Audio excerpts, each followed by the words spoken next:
नया सवेरा class 8th अभ्यास 1A का पहला क्वेश्चन दिया हुआ है। निम्नलिखित परमेय संख्याओं में से कौन सी संख्याएं शून्य के बाईं ओर तथा कौन सी दाईं ओर हैं। तो हम जानते हैं कि जो धनात्मक संख्याएं होती हैं वो शून्य के दाहिने ओर और जो ऋणात्मक संख्याएं होती हैं वो शून्य के बाईं ओर होती हैं। अतः हम इसका हल देखते हैं। तो लिख देते हैं हम शून्य के दाईं ओर परमेय संख्याएं।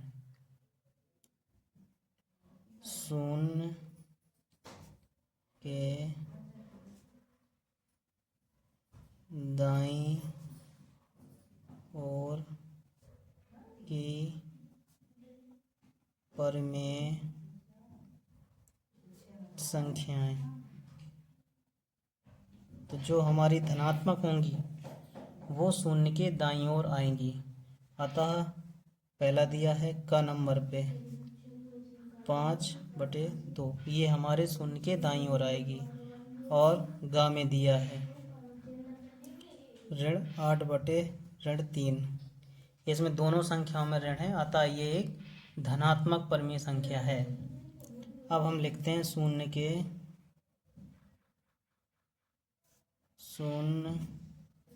के बाईं ओर की परमेय संख्याएं। तो जितनी भी हमारी ऋणात्मक संख्या होंगी वो शून्य के बाईं ओर आती हैं, अतः ख नंबर।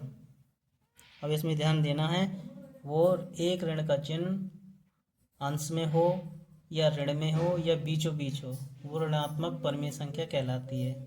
अतः ख नंबर में दिया है 7/5 और घ में दिया है ऋण 9/2। ये प्रश्नावली का पहला सवाल समाप्त होता है। प्रश्नावली का अगला सवाल है, निम्नलिखित को संख्या रेखा पर निरूपित कीजिए। पहला है हमारा 5/2।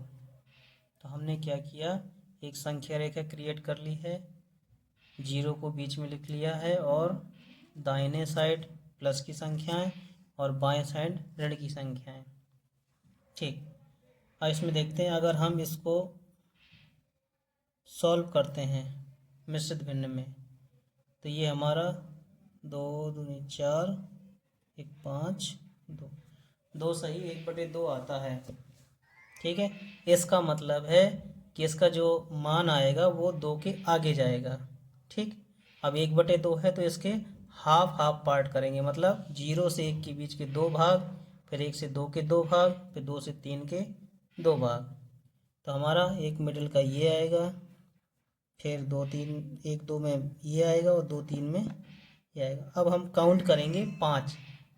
तो हम देख रहे हैं कि 1 2 3 4 5। इसका मतलब हमारी जो संख्या 5/2 है वो यहाँ पर आएगी 5/2, या इसको लिख सकते हैं 2 सही 1/2। तो जो हमारा जो P पॉइंट है, P, ये हमारा क्या है, 5/2 को निरूपित करता है। इसी प्रकार हम खा में लिखा है 7/5। ठीक है, अब चूंकि भिन्न का नियम होता है कि हर ऋणात्मक ना हो, तो ये हमारा हो गया। हम क्या करेंगे, ऋण 1 का गुणा करा देंगे तो हमारा हर क्या है, धनात्मक हो जाएगा। तो ऋण 7/5। अगर हम इसको डिवाइड कराते हैं मिश्रित भिन्न में, तो 5 एकम 5 और 2 7/5। ठीक है, ऋण का रहेगा। अब ऋण का चिन्ह ये शो कराता है कि जो संख्या रेखा पर बनाया जाएगा वो हमारे 0 के बाईं ओर बनेगा। अब बाईं ओर बनेगा कितना, तो ऋण 1 के आगे बनेगा, क्योंकि ऋण 1 ये पूर्णांक है, 2/5 पूर्णांक नहीं है। ठीक, तो एक हम संख्या रेखा क्रिएट कर लेते हैं। दोनों साइड एरो बनाएंगे, मिडिल में 0 लिखेंगे, दाहिने तरफ 1 2 और बाएं तरफ ऋण 1 ऋण 2। ये हमारे क्या हैं, पॉइंट्स बन गए, दाहिने तरफ प्लस वाले और बाएं साइड माइनस वाले।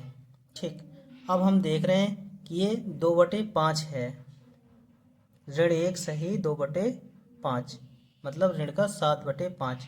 तो हम क्या करेंगे, इसके 5 पार्ट करेंगे हम, जो हर में होता है उतने पार्ट होते हैं। तो 0 से -1 के बीच में भी 5 भाग होंगे और -1 से -2 के बीच में भी 5 भाग होंगे। तो हम डिवाइड कर लेते हैं, 1 2 3 4 5 6 7 8 9 10। अब 1 2 3 4 5 और 1 2 3 4 5, 5 पार्ट हो गए दोनों के। अब इसमें दिया है ऋण 1 सही 2/5, मतलब ऋण 1 के आगे जाना है कितना, 2। अगर हम यहाँ पर P पॉइंट मान लेते हैं 2 पर, ये यहाँ पर हम लिख सकते हैं -7/5 अथवा ऋण 1 सही 2/5, मतलब ऋण 1 का ऋण पूर्णांक हो गया, ऋण 1 को इसके आगे 2 पॉइंट। अगर हम ऋण 7 लेते हैं तो हम बाएं साइड चलेंगे, तो 1 2 3 4 5 6 7 ये संख्या आएगी हमारी। इसी प्रकार गा पे अब लेते हैं हम, गा पे लिया तो लिखा है ऋण का 6/7। चूँकि ये डिवाइड नहीं होगा, क्यों, क्योंकि इसका अंश क्या है, छोटा है हर से। तो डायरेक्ट संख्या रेखा क्रिएट कर लेंगे हम, दोनों साइड एरो बनाया, बीच में 0 लिखा और दाहिने साइड प्लस का 1 और बाएं साइड माइनस का 1। हम जानते हैं कि ये संख्या क्या है, -6/7 है।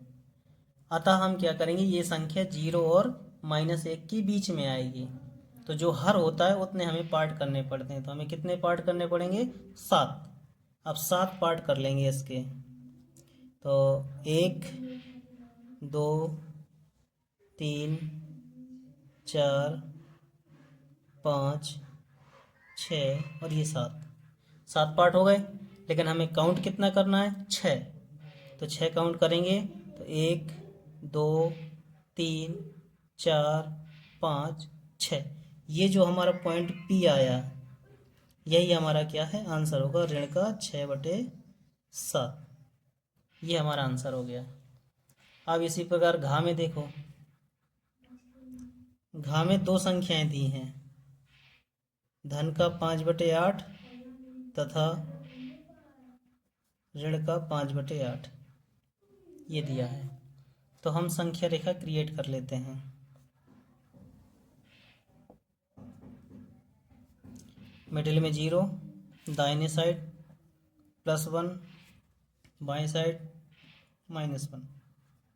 अब इसमें क्या है, हर हमारा क्या है, अंश से बड़ा है, तो ये मिश्रित भिन्न में चेंज नहीं होगा। अतः ये पूर्णांक क्या है, 0 और -1 और 0 और ऋण 1, इनके बीच में ही दोनों संख्याएं रहेंगी हमारी। ठीक है। अब हर हमारा दिया है 8, तो इसका मतलब है कि 8 पार्ट होंगे दोनों साइड।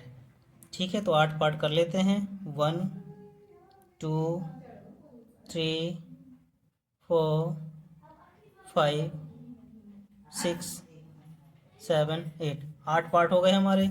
इस साइड भी कर लेंगे, बाएं साइड 1 2 3 4 5 6 7 और 8। ठीक है, 8 पार्ट हो गए हमारे।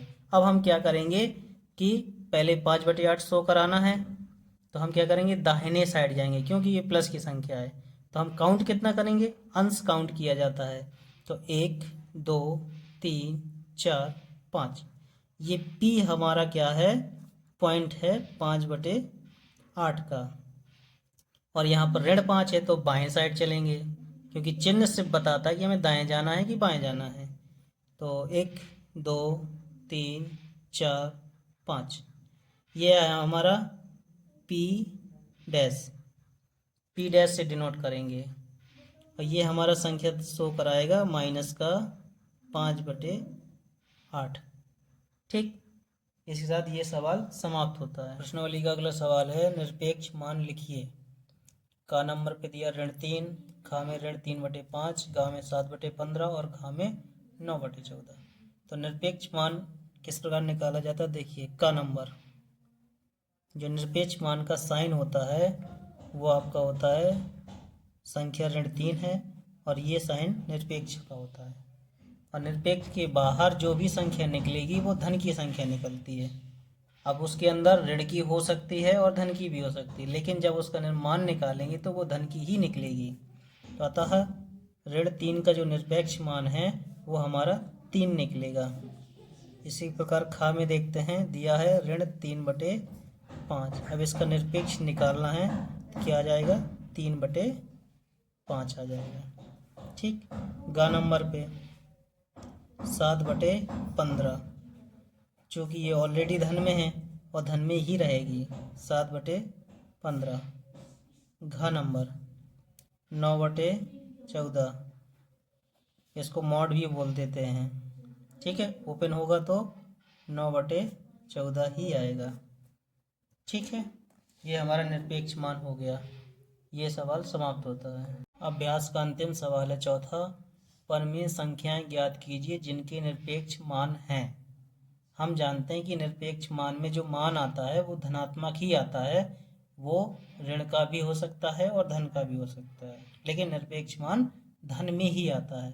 अतः का नंबर का जो आंसर होगा वो आपका होगा 9/13। इसका भी निरपेक्ष मान 9/13 होगा और ऋण 9/13 इसका भी निरपेक्ष मान 9/13 ही होगा। इसी प्रकार खा में जो संख्या दी गई 4, तो 4 का भी निरपेक्ष मान हमारा 4 ही होगा और ऋण 4 का भी निरपेक्ष मान 4 ही होगा। ठीक, अब गा नंबर पे देखते हैं। गा नंबर में दिया है 5/12, तो निरपेक्ष मान 5/12 का 5/12 ही होगा और ऋण 5/12 का भी धन का 5/12 होगा। इसी प्रकार घा में दिया है 1/7, तो 1/7 का 1/7 होगा निरपेक्ष मान और ऋण 1/7 का भी निरपेक्ष मान 1/7 होगा। ठीक, क्योंकि निरपेक्ष मान में संख्याएं धनात्मक हुआ करती हैं। ठीक, इसी के साथ ये प्रश्नावली आपकी समाप्त होती है। अगर आपको नोट्स चाहिए, ठीक है, तो नोट्स के लिए कांटेक्ट कर सकते हैं। फिलहाल ये प्रश्नावली आपकी हो गई है समाप्त। ठीक, कांटेक्ट करने के लिए मोबाइल नंबर है